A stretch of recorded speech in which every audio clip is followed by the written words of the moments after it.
1992 के अर्थ समिट के बाद आज तक मतलब 2022 तक जितने भी सारी कॉन्फ्रेंस ऑफ पार्टीज हुई हैं या फिर कोई भी जो है तो पर्यावरण बचाओ से लेकर जो अभियान चलाए गए हैं, जितना उनमें से सबसे अच्छा डिसीजन सिर्फ आज मतलब कि COP27 में लिया गया है।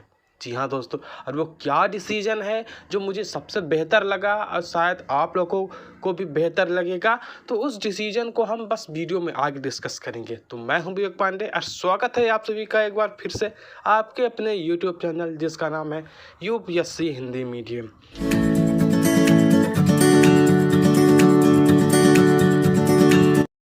तो पिछले बार जो COP26 मीटिंग हुई थी जो ग्लासगो में हुई थी, हमारे भारत ने भी उसमें पूरा सहयोग दिया था, अपना हिस्सा लिया था। हमारे नरेंद्र मोदी जी ने उसमें से बहुत अच्छी स्पीच दी थी और जो है तो उनके द्वारा एक प्लान बनाया गया था कि हमें जो है तो कार्बन को कम करना है, कार्बन एमिशन को रिड्यूस करना है, जिसके लिए बहुत सारे देशों ने अपना अपना डेट भी डाला। कोई 2050 तो कोई 2075, इन सब मतलब कि अपने अलग अलग डेट देते गए कि हम इतने साल में जो है तो हम अपना कार्बन बिल्कुल जीरो कर लेंगे, नेट जीरो कर लेंगे।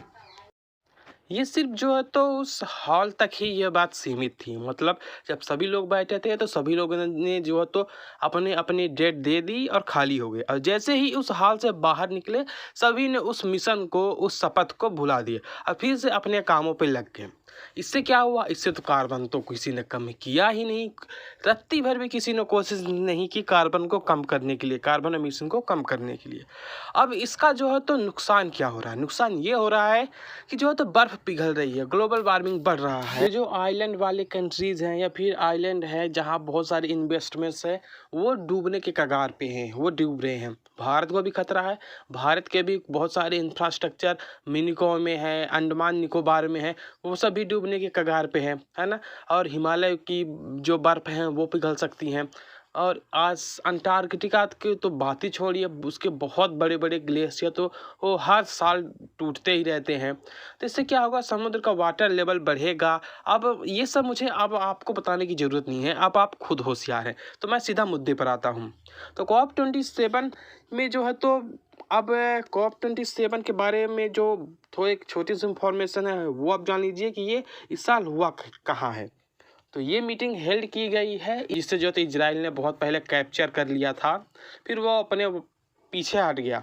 तो उसमें जो तो एक एरिया है उसका नाम है शर्म शेख नामक जगह पे ये आयोजित हुआ है। आप लोग को मैप में देख ही सकते हैं। यहाँ पे जो तो रेड सी है, जो है तो स्वेज नहर है, जो तो मेडिटेरियन सी भी उधर है ना। तो आप लोग मैप में बहुत अच्छे से देख सकते हैं।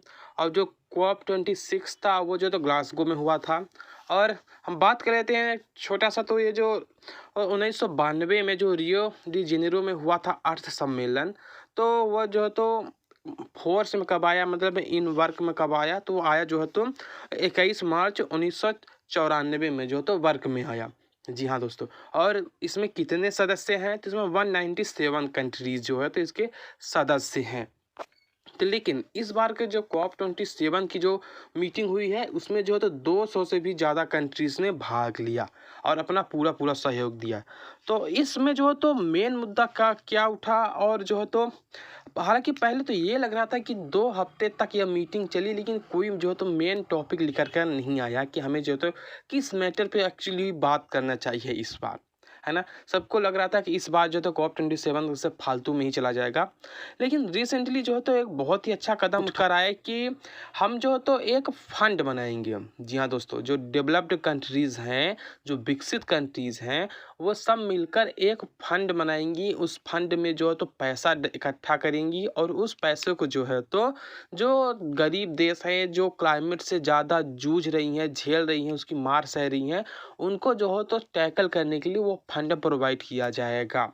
जी हाँ दोस्तों, ये एक बहुत ही अच्छी बात हुई कि जो अमेरिका हो गया, ब्रिटेन हो गया, है ना, चाइना भी इसको अब ले सकते हैं। तो ये सब मिलके जो है तो उस जो तो फंड प्रोवाइड करेंगे और जो तो यह फंड जो तो अफ्रीकन कंट्रीज़ हो गई और भी जितने भी गरीब देश हैं उन सबको दिया जाएगा, आइलैंड कंट्रीज़ को दिया जाएगा और इन सब फंड का उपयोग किया जाएगा कार्बन को कम करने के लिए, प्रदूषण को कम करने के लिए, है ना, और वातावरण को जो तो ओजोन को मजबूत बनाने के लिए इस फंड का प्रयोग किया जाएगा। तो मेरे ख्याल से ये डिटेल जो है तो बहुत ही इम्पोर्टेंट है ना। आप लोगों को भी बिल्कुल इस जो तो अच्छी खबर है, आप लोगों को इसको ध्यान रखना चाहिए, है ना। और इस बार की जो थीम क्या थी वो क्या है, मतलब कि जो COP27 मीटिंग हुई है इसकी थीम भी यही है कि द इम्प्लीमेंटेशन ऑफ कॉप, मतलब कि द इम्प्लीमेंटेशन कॉप, ये इसकी थीम है।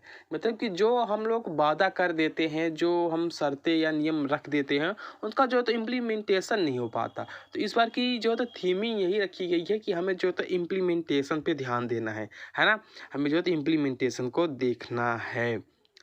तो एक छोटा सा वीडियो यहीं तक था। तो मैं हूँ विवेक पांडे और मिलता हूँ आप सभी से अगली वीडियो में। तब तक के लिए बाय, जय हिंद, जय भारत।